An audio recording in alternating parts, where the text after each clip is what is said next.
What is happening, everybody, man? Thank you guys tuning in to another episode of the Agent to CEO podcast. And we have a special treat today. Super excited anytime I get an opportunity to jump in and jam with the one and only Miss Kendall Bonner. Kendall, how are you?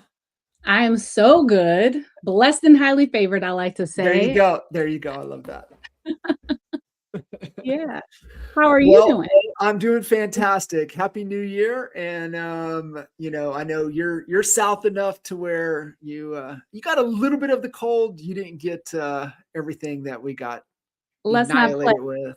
Jeez. It was too cold. I'm in Tampa, Florida, and it was freezing. It was too cold. We're not used to that down here. No, okay. No, so it was a problem. Yeah, you don't put cold and Tampa usually don't go together. So wild.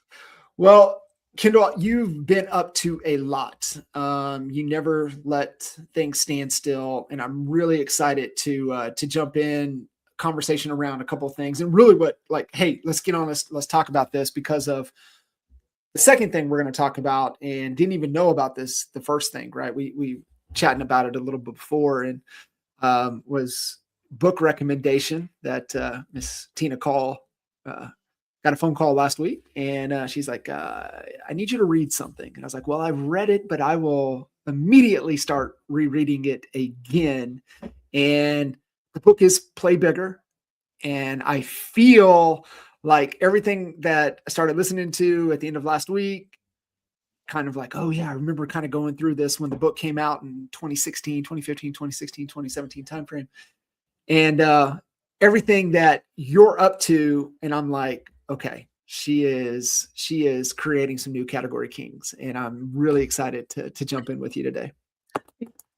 Thank you. It's an honor, and I'm excited. I have not heard that book, so I have already added it to my queue. It will be the next thing I listen to. So thank you, Tina, and thank you, John. I love it. Yeah. It aligns right into what you're already doing, and let's jump into the first new initiative and that you're really bringing into the real estate industry. And it's like I was sharing with you as you were kind of explaining what it is, and really was kind of, as you were talking, my mind was running from one of our longtime mentors. We spent probably, honestly, we wouldn't be here today without him. And that was Mr. J. Abraham. And he changed our lives in the way we think in so many different ways. But the concept of really what the category kings are and why you explore outside of your industry. So I'll let you kind of unpack what the climber community is and really kind of where it started and why there's an absolute need to have this type of community and this type of conversation in our industry. Yeah, no, thank you, John. And this is one of those things there's not a lot of places to be, I'll refer to it as like philanthropic in real estate, right? Like there's not a lot of spaces to do that. And a lot of people are always like, Kendall, you should be a coach. And I'll tell you, like, it started when I was a kid. I used to say in high school to my mom, I was like, I want to be a teacher. My mom said, think again. They don't make any money. And so she told me to go to law school, so JD, MD, PhD, pick one. So for those of you that know me, I went JD and I went to law school, right? And that's how my journey and my career began. But I've always had this passion and heart for educating others. I love to go learn new things and then share them with people, right? And it's like, hey, look what I went and figured it out, and let me teach you how to duplicate, right? I'm into that kind of process. But basically, I've been missing an outlet for that. And Veronica and I are, really dear industry friends, right? Like we go back over a decade of friendship, both personal and professional. And we had been on vacation and we were ideating and with another group of friends. And so she invites me to her home in Puerto Rico right after the vacation, said, hey, there's a mastermind I'm going home to. I have some friends in town that are at that mastermind. Kendall, I just feel like you should come and come be with us and come mastermind with us. And I said, something in me said, you know what? Why not? Yeah. Right. And it ties me back to my first agent to CEO talk I spoke on, because I wrote this for you guys, the cost of the excuses you're telling yourself, right? Like, what are all the opportunities you miss because you come up with an excuse not to do something, right? Like whether it's fear, doubt, and uncertainty, whatever the case may be. Maybe for some people it's finances, like whatever it is that you're using as an excuse not to do something. It's costing you. I guarantee it. And so I remember my husband saying, I was saying to Bill, it's like, hey, should we go?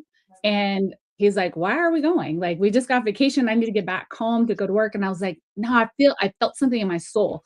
So I ended up booking it. And it was the craziest workaround. I go home, fly home Saturday night from Costa Rica, Sunday morning, 6 a.m. I'm like, literally, we're home 5 hours, pack up, get on a plane to Puerto Rico to go mastermind with Veronica and these new people I had not met before. And lo and behold, she introduced me to these two gentlemen, Jake and Tony, Tony Cruz and Jake Randolph. And I promise you that weekend was magic. I call it actually a divine appointment.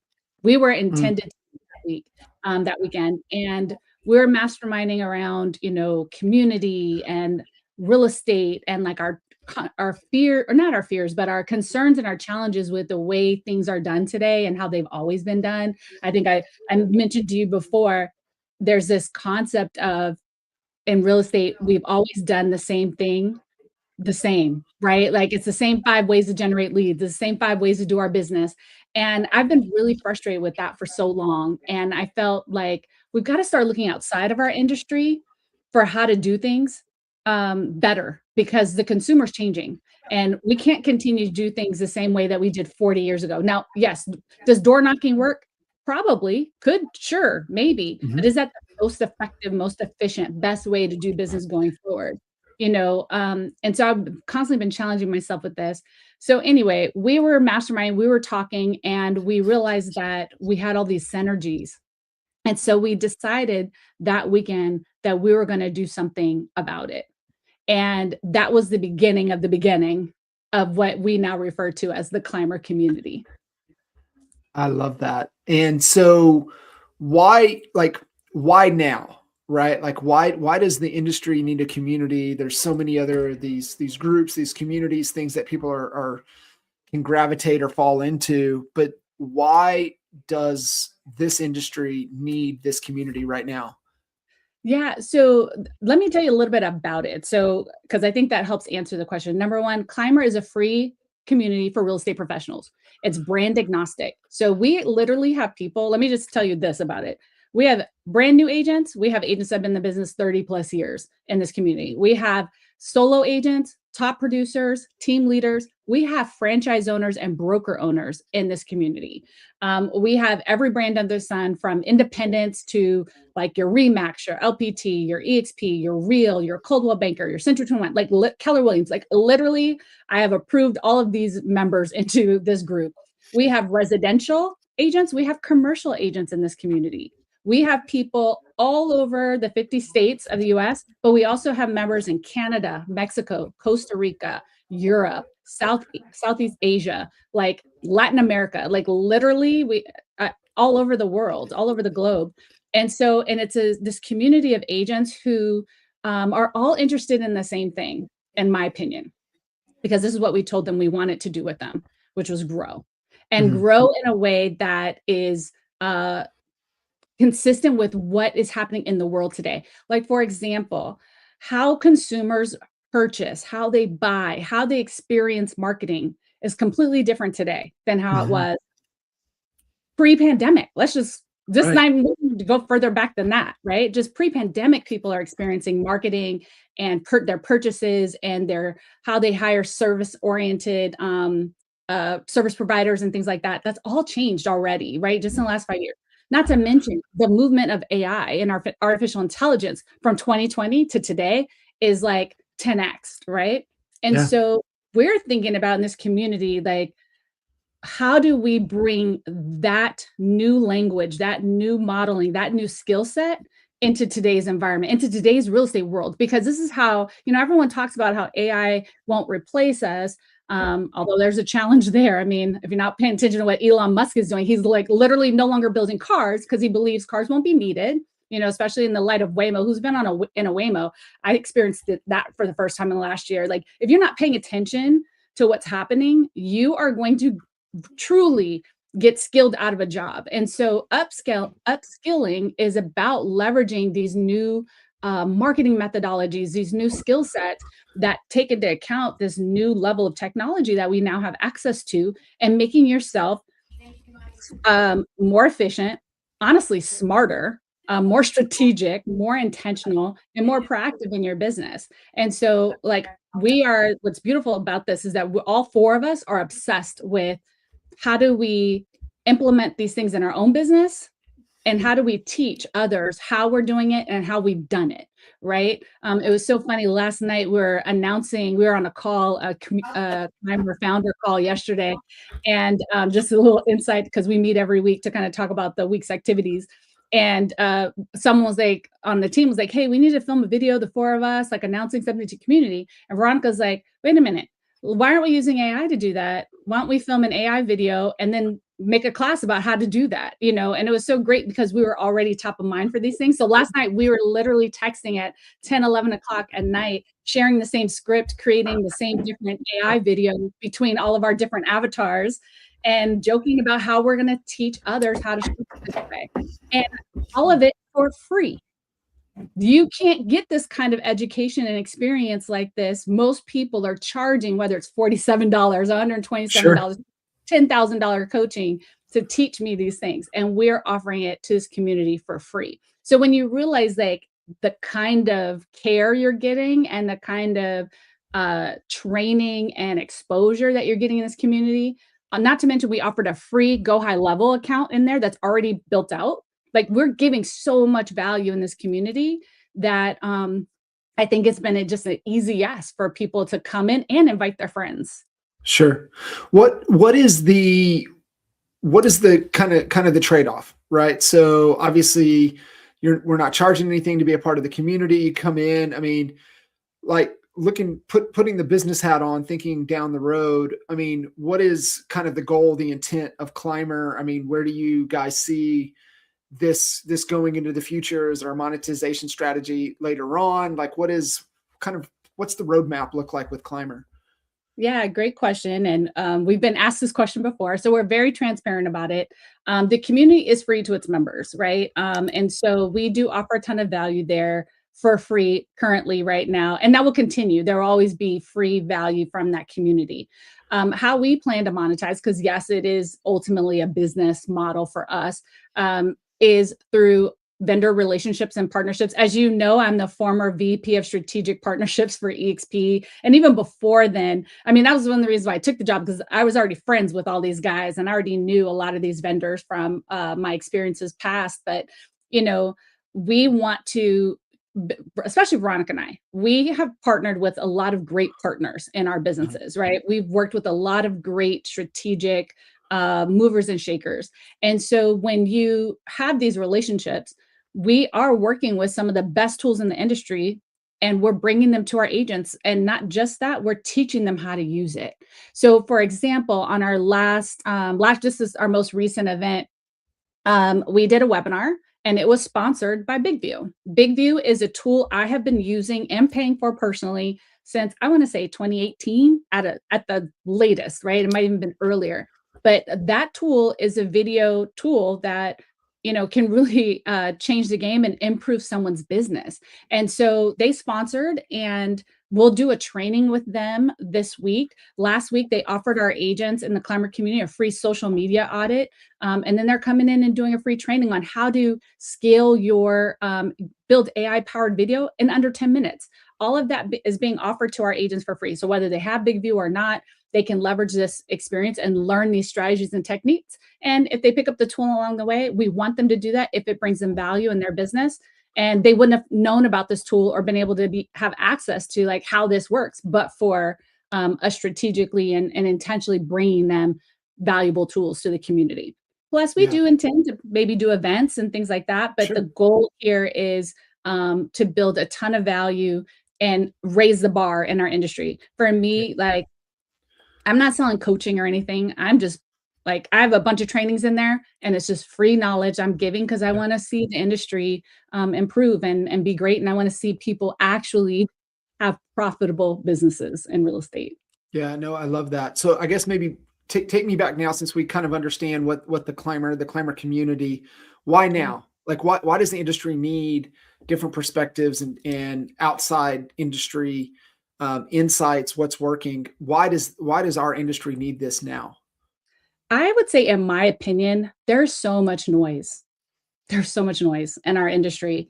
And, coming off the wave of the mega lawsuits, right? That was super noisy. That dominated the airwaves for some time. Then the most recent wave domination was around consolidation and mergers and acquisitions, the MLS, Zillow. N- all of those things are dominating airwaves, Mhm. but they don't actually move an agent's the business needle of an agent, At right? all. They don't move the needle.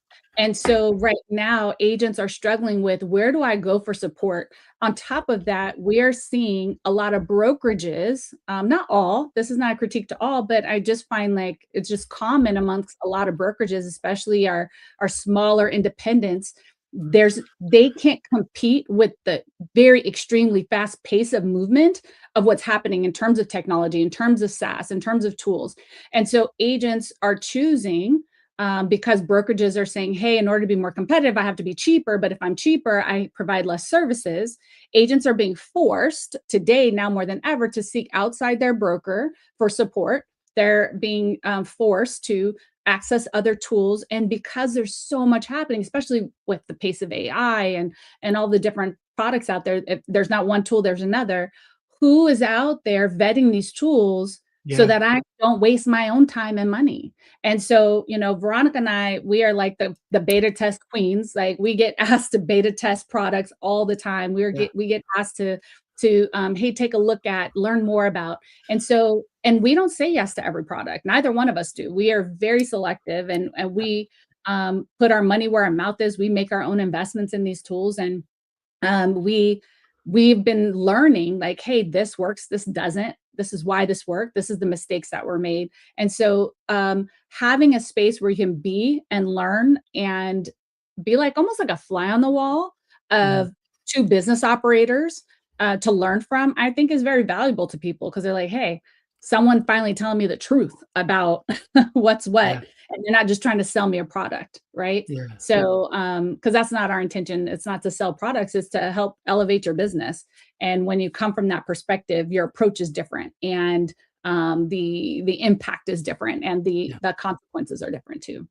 Yeah. No, I love it. And just kind of a lot of thought around, like you said, things are so noisy, and most transparent time in history, but also the least trusting time in history as Yeah, well, right? And isn't that yeah. crazy? Yeah, we're in Transparent, a but trust least trusting. economy.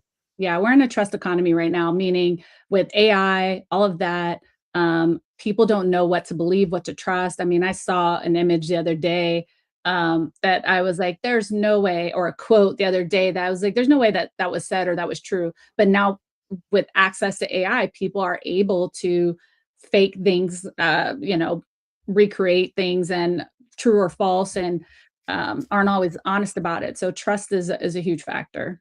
Yeah, and I think people are, I don't know if we're to the point of starving, but I believe looking for the resources that we can trust, right? Like that we can come into a community, a location to where we can be like, I I trust everything that's in here, right? Mm. I trust and verify, but like sometimes it's like it's not even like getting into a certain space or a certain ecosystem or like a certain channel, and you're like, I'm not even gonna give I can't even give the benefit of the doubt of Yeah, trust first. It's like I need to verify, and then it gets to a point, it's like, this is too noisy, this is too hard. I'm just like, I'm out, right? And I yeah, think we're just seeing a lot of people that I think are just kind of stepping away. But if they have a place where they can lean in, and what I really love, and you and I were talking about this before coming live, and I had mentioned, mentor of ours taught, this lesson to us, and he's like, listen, you can copy what everybody's doing in your industry. That's perfectly fine. Just understand, copying the best of the best in your industry is only going to give you incremental gains. Where you have the exponential gains of growth is understanding and knowing what's working outside of your industry and then applying that to your industry. And I mean, it was hard. I mean, you had to travel, you had to go to other industry events, you had to go to other things, but now creating a community that people can go to, that within our industry, people that we trust, a community that we trust, is being able to, tap into resources that are working in hundreds and hundreds of other industries out there, of what's working and how can we apply it to what we're trying to accomplish in our own industry. Yeah, so many points I wanna make here, and I'll try to be brief with them because I, of course, want this to be a conversation. But, one of the things you said that I think is super important to highlight and, like, repeat for the people in the back is because we're salespeople, our sales skepticism is, like, really high. Mhm. And, we're taught all these tricks around, "Oh, say this, so then they do this." And it feels like a lot of manipulation, like a lot of the strategy that gets taught. And so, we're always afraid of the bait and switch. And I think like when our sales skepticism is so high, that's what we're thinking. And that's why sometimes people look at Climber and they're like, wait, what? And we have decided it's like, listen, we're just going to be honest up front what the goals are and what the plan is. Like, we want to grow this to a really large community. We want to help agents elevate in their business and grow. Like, I just literally have a heart for giving and teaching. And anyone that spent time with me knows that I do that and I do it freely, and I don't gatekeep. And so, this is very on brand for me, to be honest, to do something like this. And I've always struggled with monetizing. And that's one of the reasons why, Climber has become like this great solution, because I don't have to worry about monetizing agents who are my true audience. I get to monetize through these partnerships and these vendor relationships, and who can afford it, to just Yeah. be perfectly honest, right? And so that by being transparent, I think that elevates trust. And I think that when people start to lead with transparency on the front end, that creates that trust factor.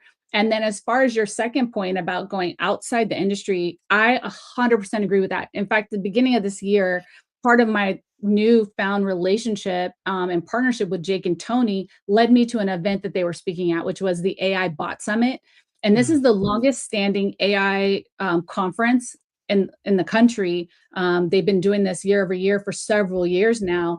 And I have to tell you, I went in that room not knowing what to expect. But I was tuned in. I was locked in. I had no more meetings. I was doing everything I could to sit in Yeah. that room for 3 days. Do you know they started at like 8:30 and they went till 6 at night. One night they went till 9 because they vibe coded. Like, they did a whole vibe coding session. And I mean, it was crazy the lock in that all these people had. And these people were small business owners, large business owners. These were people who were selling AI, people who wanted to implement AI, people who were just getting exposed to AI. And that conference changed the game for me and my husband. Yeah. And it was so powerful to step outside of real estate to go learn some new things, that now I have the honor and the privilege to take that and bring it back to my industry, bring it back home and share with my world, like, hey, this is what we should be thinking about and how we could be leveraging this differently so that we can show up, talk about having a unique value proposition and or creating a space outside of our competition, right? Like, we're Yeah. always looking for that competitive advantage. Well, I'm telling you, like, that exists outside the industry, just like your friend said, and just like you've said. But you've got to put in the work too, and have the Yeah. time to go filter it and bring it Mhm. back through. Yeah, 100%. So, Kendall, have you stepped away, no other obligations within EXP? Are you kind of free of any of the EXP obligations at this time? Yeah, so I resigned from EXP Corporate last year. It was a loving resignation. It was a loving departure. The relationship is as fabulous as today as it Sure. was then. Yeah. In fact, I was just on a Slack message because I don't know if you know this, but I won 2026 Inman Power Player. And so for Giddy my work in up. 2025 with EXP. And so just getting all the messages from EXP. Congratulations. That's amazing. Thank you. Like, getting like, I was just getting congratulated from internally, and I was like, "I miss Uh-huh. you guys." They're like, "We miss you too." And, I've been invited to come back multiple times, I'm but sure you have. I'm sure you have. And you will continue to be invited to come back. And, you thank know, you. I would always tell people, I'd be like, I don't know, what's EXP up to? What's the direction they're going? I don't know. Call Kendall. She'll tell you. She knows exactly where they're going because she's driving where they're going. So, having you out of that seat is great for the climber community. EXP is going to have some work to try to fill your shoes for sure. So I was really intrigued to jump on and have this conversation with you when you sent me a text about another project you're up to, and I want to kind of shift gears out of climber over to the Industry Speaks Academy, because I just in conversations with Michael Reese and conversations with Kinder, just as we're talking about, the industry and the direction and, the in-depth of marketing exposure that we've, all collectively have done over the years, and more so conversations with Reese around taking advantage of the increase of headcount, building an organization opportunity that's available to us at EXP. It's also available to almost every company now, right? Has had to pivot to install some type of revenue sharing opportunity to just, stay in the game, if you will, to match what EXP has, really flipped the whole industry upside down by, implementing the revenue share model. And one of the things that we found, and especially for me on the coaching side, since we came over to EXP in 2017, is that, man, it's hard to juggle trying to increase headcount and if you're still have to drive production, right? Mm-hmm. Like, it's so hard to have one foot in the production bucket and one foot in, I need to grow. I want to grow my organization. I want to grow. It's almost impossible to do both. You nailed it. It's two different businesses. So it's essentially, you're like CEO of two businesses, and most people can't even be CEO of one business, let alone two. And you're spot on. That's exactly how you have to tackle it. And just conversating with Mikey about it, he's like, listen, man, you got to do one to many and you got to space it out. And essentially what he's saying is you either got to do a webinar or you got to do events, and there's no other way around it. So the ability to get at the front of the room, get on stage, being able to have a process to be able to connect with the audience, to be able to add value, to be able to move them to take action on whatever it is you want them to take action. It is a skill set and an art form that just takes time to develop. And most people they would rather get pushed out of a 3-story building than get up and have a conversation in front of a crowd. Right. Yeah. So talk to me a little bit about the direction of the Industry Speaks Academy, why you wanted to go that path, why you wanted to do it. And listen, if anybody's qualified to teach on this and do this, you are the person. You are fantastic from stage and being able to command an audience. So I would just love, what inspired you to build this and go this route? Yeah, no, thank you for that, John. I have to say, it started because, and I'll be honest, I have been blessed. And I say this with as much humility as possible. I have been blessed to be on hundreds of stages in my career at this point and thousands of hours of stage time. And that was not something I originally planned or thought I would do, but it certainly has become something that I enjoy doing, that I find great comfort in.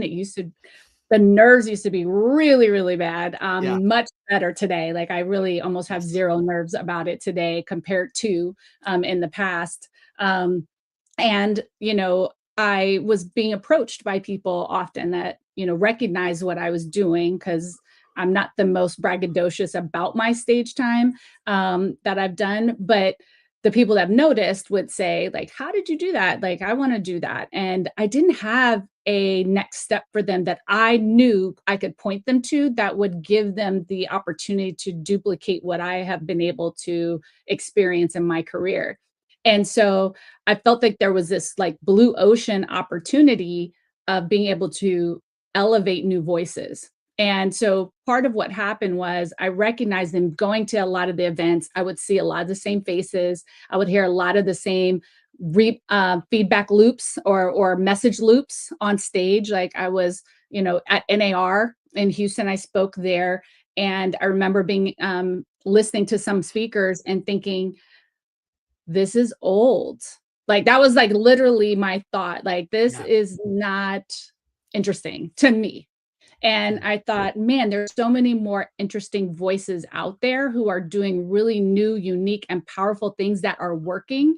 And they're experiencing success maybe on social media, which is great. But the industry needs to be impacted. The industry needs to learn. And that there's this other model, there's these other ways of approaching or thinking about these things. And so I realized, like, how can I help? Right? It was the first thing. So when I decided to do this, when I got the idea, which I really do feel like it was a God planted idea, because I've been praying about what my next move was, what my next chapter was. I thought I knew, but I wasn't sure. And then God planted this seed. And the first thing I did was I called all of my event organizers, all my industry friends. I literally texted them. That's the level of relationship I have with these people. And I said, hey, can you talk to me in the next day or two? I just have a quick question for you. And within 24 to 48 hours, I talked to all the big ones. And I said, if I build this, will you come? Kind of thing. Like, if I build this, could you see value in it? Would you source speakers from the academy? This is my idea. And it was 100% yes. It was, we need this. And these are event organizers. These are all the planners of all these different events. They're always looking for talent. They're always looking for great speakers. They're looking for fresh voices, but they don't have, especially like when I think about one of my favorite partners, Inman, they are doing at least 4 events a year. And when they do 4 events, they're doing like multiple pieces of content all day. In fact, sometimes they're running 2 tracks at the same time, right? Like they're running multiple tracks very fast on off stage. So they have the capacity for hundreds of speakers for any one event. So imagine the team that has to go and source these speakers, source this content, source these ideas. Like, it's just a lot of work. And so I was like, how can I support you? And this is one of the ways that they also agreed I could support them. So I built the academy to be what I call is a preparation and readiness program for speakers. So this isn't necessarily just for brand new speakers. This is for speakers who've already been on stages and realize, like, hey, I like this and I want to do more of this. And I really want to fine tune this craft. I want to take it from like a talent to a skill, right? Or something that's more intentional. So that way I can duplicate this on more stages. And so that's what I've been working on, and I'll stop talking so you can ask me another question. So I don't.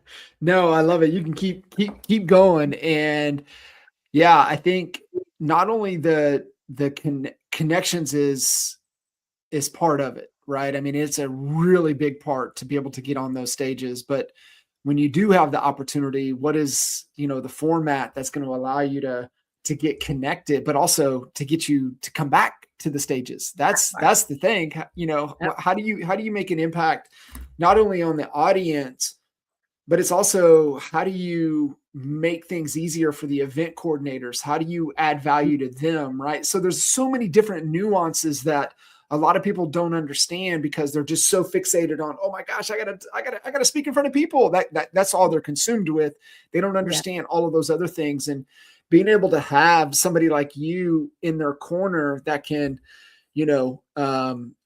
open the door for them, but then give them the format that's going to be able to, make an impact to the audience, but also get the event coordinators wanting you to come back, I think it's invaluable. Yeah, no, thank you for that. And this is what I tell people, because you're right. Either people are oh my gosh, I'm going to be on stage, or I have a story to tell and I just want to tell my story. And I'm like, okay, let me help you with this, right? Let me give you a reframe. Let me give you like a step back to think about this. This is how I describe what the academy is built to do. So I feel like there's what I refer to as the credibility gap is the biggest challenge that aspiring and repeat speakers have. Mm. And how the credibility gap works is most people are asking themselves, like, how do I go from experience to contribution, right? And experience is most people think like, oh, I'm an expert at this. I'm experienced. You should put me on stage. And that's not how it actually works. But so how I broke it down is into 3 parts. The first part is you need to have what I refer to as street credibility. If you do not have street credibility, you will not end up on a stage. Period. End of story. Don't even try. You have to build the street cred first. That is your expertise. That is your experience. That is your learned knowledge, right? That's what I'm bringing to the table. Is I have street cred on stages and in those rooms, right? I've done it many, many, many times as an example. The second, and so most people don't have a problem with building that, right? Most people don't even come to me until they know they have that. But where we find the biggest challenge is in the second 2 credibilities. The second credibility that a lot of people miss and don't have and don't realize they need, and that is your performance credibility. This is you've been on small stages, you've been building on your stage time, right? Like you've done the podcast, you've done the webinars, you've done the local association events, you've done the brokerage level events, you've been in the rooms with 50 people, now you've been in the rooms with 250 people, now you've been in a room with 1,000 people, and now you're ready for a stage that has 5,000 people. Like you have put in the reps. And not only that, the first time you did the talk or said the message wasn't the first time you're on stage. A lot of people make that mistake. And so that's where nerves come in. That's where people start to overscript themselves. Like there's a lot of mistakes that get made there, as opposed to building it in a safe environment where you can practice and then get real feedback. A lot of people will go on stage and they'll come off stage and they'll ask a friend or anyone, how did I do? And what does everyone say? You did great. Well, that's not helpful, right? Whether No, you did great or not, that's no, not helpful. not at all. Not at all, right? This isn't going to get you, it's not going to help you grow. And so, performance credibility is one of those credibilities a lot of people are missing that they don't know. 1 or 2 stages is not enough. And then the third, and not only that, there a lot of times people get stuck in a loop. Like for example, I can use myself as an example. In the beginning of my stage career, a lot of the stages I was on were all Remax because that was the brand I was with. I did a Yeah. ton of stage work. I mean, I was in crowds. I was at R4 on their main stage being interviewed by Wayne Brady. That was one of my first big, big, big stage opportunities. Over 5,000 people in that audience, right? And that was Yeah. like 2018, I think. And so, like, but that was just in front of that audience, right? Now I've expanded into audiences that are more brand agnostic. I've been speaking at associations in Canada, like outside the Mhm. US. Like but you have to build on that performance credibility in order to have it. And then the third credibility that a lot of people miss and don't know they need, I refer to it as referral credibility. And referral credibility is made up in 2 parts. Number 1, someone has to vouch for you. That's just a fact. Like Right. event organizers are looking for someone to say, "Yep, I've heard them speak. They did great." They don't have time to go and do R&D on every single speaker. Like they will do it, but typically it's because they've either seen them before or someone referred them, Mhm. right? Or they've heard of them in some fashion. So you want to be referred. But the second part to that is having all the proper signals. A lot of speakers are missing the appropriate signals that say, hey, I'm a speaker, i.e., when an event organizer asks you for samples of your speaking, do not send them a podcast. While your podcast may have an audience of hundreds or hundreds of thousands of views or people, that's not when they're thinking about putting you on their live audience stage, a podcast is not a good sample for them, or a YouTube video. But a lot of speakers don't understand the appropriate signals. So part of what we do at the Academy is we help you build on your performance credibility. Operate in what I refer to as the lab, and that allows people to fix that or establish that credibility. And then the third credibility we work on is the referral credibility. So I have a speaker bio portal where event organizers can source speakers, and you'll have all the appropriate assets on that portal that let speakers or event organizers know, hey, I'm a professional speaker. I want to do this, and this is how I can assist you with your audience, with your event, and deliver a successful message. I love that, Kendall. It's just having that, you know, I forget who kind of broke this down to me, like what you're looking for in great coaches, right? One that is going to check you on your blind spots, because we all have them, right? And that's kind of the what we reveal we can heal, but we need somebody that's going to hold the mirror up for us and not be, oh man, you did great job, right? Yeah, that was fantastic. They're going to be like, hey, you did good. Here's where you could get better. Here's where you bombed. Don't ever do this again. Let's do more of this, right? You need that real-time feedback, but you also want somebody that can open doors for you. That's the real yin and yang and what you're really looking for. And there's very few people that can do both, right? There's very few people. You can meet great connectors that can open a lot of doors, but there's also sometimes those people haven't put in the reps to be able to see the nuances, to be able to see the things. I think one of the things that I'm loving about professional football last year and going into this year is really listening to Tom Brady, being able to just give little insights and little nuance things, like literally like the little nuances that if you've never thrown a football, like this wouldn't resonate with you. But if you've thrown a football and you've never had formal coaching on how to throw a football, but listening to Tom Brady, like when he was talking, I think they were doing the Chicago Bears game and it was super windy. And he was like talking about where your hand position needs to be in this C so you can drive the ball. So the C, you're not throwing with your hand underneath a little bit because that'll put the nose up a little bit, or you're here to drive the nose into the wind or up, right? Like Technical piece. Yeah. Have you ever listened to a broadcast? I mean, Tony Romo's fantastic, but have you listened to a broadcast where they break that down, those little nuance things like that? You're like, oh my gosh, I learned something. Literally, I was in the yard throwing the football yesterday thinking about where's my C? Is my hand where it's supposed to be?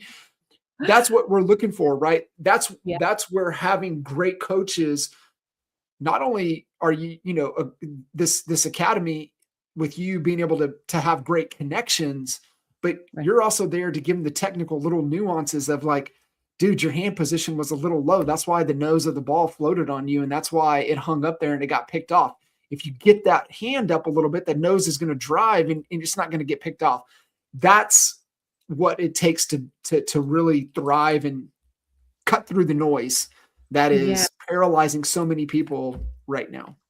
I love that you brought that up because I haven't even mentioned that. I did build also what I refer to as the studio, which in it lives my 5 frameworks. And each framework is an acronym for lessons within the academy for all the things I've learned over the last almost decade of being on stage, right? Both I've keynoted, I've been a panelist, I've moderated, I've emceed, and having done all 4 of those things, like I've learned a lot about what works and what doesn't work from stage.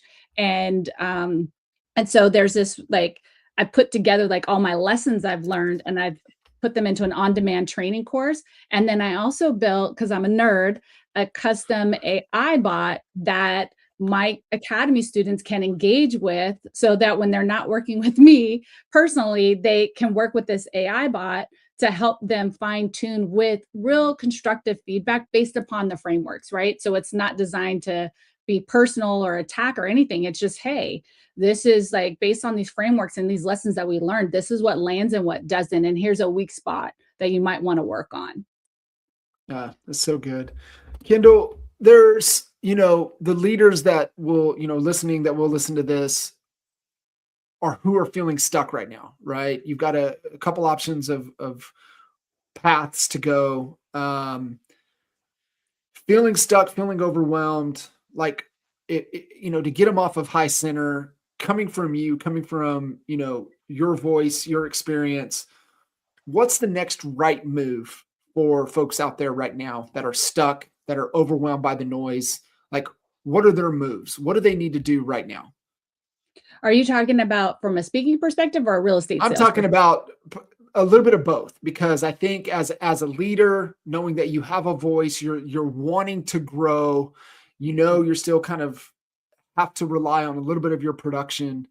I feel like you've got both resources here, climber community, and then if they are serious about getting in front of rooms, getting into the academy. But for those that are there, they're like, oh, this is great, but they're so stuck, they're so paralyzed, they're so overwhelmed. Like, Yeah. if you're giving them right things, right order, what are their moves after they Yeah. listen to this? Yeah, great question. So, how I would formulate this. So, when I think of climber, I think of personal brand. And I think that when you are growing your personal brand, there is so much that you need to be thinking about, which is, how do I diversify my marketing and resources and tools, and how do I plug into the right tools? But I would think that if I were to give anyone advice around their personal brand business, it would be to sit down. This would be what I have done, not just what I would do, but what I have done is work with my strategic thought partner. I call her Grace. When I joke about when people ask me how I built my businesses in 30 days or less, I'm like, it was God and Grace. It was Kendall, God and Grace. We did this together. And so I would sit down with the strategic thought partner and really try to put onto paper the business model, right? And organize it from an operational standpoint. And the reason why I say that is because a lot of, especially solopreneurs, don't take the time to do that. But I'm going to tell you, it's going to be the biggest reason why you cannot scale is because you don't have systems in place. You don't understand your actual business truly. And I think that AI is a shortcut. For those of you that were overwhelmed by it in the past, you now have a shortcut called AI that can help you actually operationalize your business and be more structured and build you to scale. Mhm. And it's as easy as talking to your AI like it's a friend, right? Like it's as easy as talking to them like you might talk to your attorney, talk to your doctor, talk to your accountant, right? You're having a conversation, you're explaining to them what is and what isn't, asking them what you need and how to organize what you already have. And it's as simple as that structure, right? And you can have your AI business partner help you do that and organize. So, if I could give you advice, I would say your business will scale faster once you have done that, no matter what level you're at with your business, is bring it to scale and then work on building. And that's how you start to build your true personal brand. Then next, if you're ready to level up into an industry brand, and you are thinking that that's your next level, that is where the Industry Speaks Academy comes into play. Like we help establish industry brands. And when you're doing that, like where you can start is I have a website called speakonrealestatestages.com. I hope you don't mind me plugging that, John. No, heck yeah. Decide where are you at in your level of authority, meaning do you truly have that street credibility and are you ready to take it to the next level of your performance credibility? So go fill out the authority gap and get that feedback. Then also I have the speaker readiness checklist. What's beautiful about this is just an audit for you to take of where you're at with your speaking. How clear are you on your messaging? How tuned in are you into your audiences and who they are and what their pull through, what their takeaway is. And what's beautiful about this checklist is you may not check everything off the list. That doesn't mean you're not ready. It just gives you the next step to work on, right? So it'll help you. The boxes you cannot check off, that's your next step to go work on to grow that particular skill set. And then, of course, in there, I have a blog where I'm adding content all the time about how to move from experience to contribution and how to build your industry voice and things like that. And also a little bit about my journey and the lessons I've learned. So got several blogs up there for you to go and learn and tune in and really start to dive deeper on what that can actually look like for your business. I will tell you, being on stages has changed my life. It put me in rooms with Yeah. CEOs of companies that I otherwise would not have ever met. In fact, I just met the new CMO for NAR, which I'm super excited to meet him because guess what I want him to be is one of my event organizers that I'm working with for the Academy Speaks students, right? Like if I'm not in these rooms, I wouldn't be able to make these connections. And so I'm doing this so that as an Academy student, you don't have to chase the stage. You get to just work on your craft, build your skill set, and then be teed up and be ready. So when the opportunity comes, you're ready to take it to the next level. So good. Kendall, I'm excited. I can't wait to get plugged in with you. So for folks on, more information as it relates to the Industry Speaks Academy, it's speakonrealestatestages.com, being able to go there, get connected, all the resources, being able to plug in. If they want to jump in with the climber community, how do they do that? Yes, that is climbercommunity.com, and climber with no E. So it's CLIMB like boy, R, community.com. I love it. And then of course, if you guys have been living under a rock and are not following or paying attention to Kendall, definitely get connected with Kendall. Probably Instagram's probably the best. Kendall, connect with Kendall. Yes, please. Yes, I please. love that. Kendall, final thoughts as we kind of wrap up here in this interesting year that we're already in, and we're early on here in early February, but man, it seems like we've lived a year already in the first, what are we, 41 days in. It's been pretty wild. Yeah. Yeah. My final thought would be I have two quotes that I love and I always share. And so whether you've heard them before from me or not, I think they're still relevant. And so I'm going to share both of them. The first one is by Michael Cunningham from the book called The Road Less Stupid. Yes. And he said, the quality of your life is a direct reflection of what you make non-negotiable. John and I have talked about this one before, Yes. but I also say the quality of your business, the quality of your relationships, the quality of your health, the quality of everything that matters to you is a direct reflection of what you make non-negotiable. So go find a handful of things that you will make non-negotiable to improve the quality of the things that matter to you. And my second quote that is my favorite is Alvin Toffler. And he said, the illiterate of the 21st century will not be those that cannot read and write, but those that cannot learn, unlearn, and relearn. So please go take time to think about what have you learned, what do you need to unlearn, and what do you need to relearn in order to move your business, your life, your health, your success forward in 2026 and beyond. And I feel the climber community can help you do that. I think so too. I think so. Kendall, you're absolutely amazing. It was great being able to get connected with you again. Coming out of, I know you took some U time at the end of last year, and so being able to jump back in, it's always great connecting with you. And I know our paths are going to cross many times this year and into the future. So You thank are you the so best. much. Thank you. Thank you. Thank you to your audience. Thank you to you. You are fabulous. And God bless you, my friend. And it is always a pleasure to be in your circle. And I hope that never changes for me. Never will. Kendall, thank you. Guys, get connected, and we'll see you guys soon. Take care.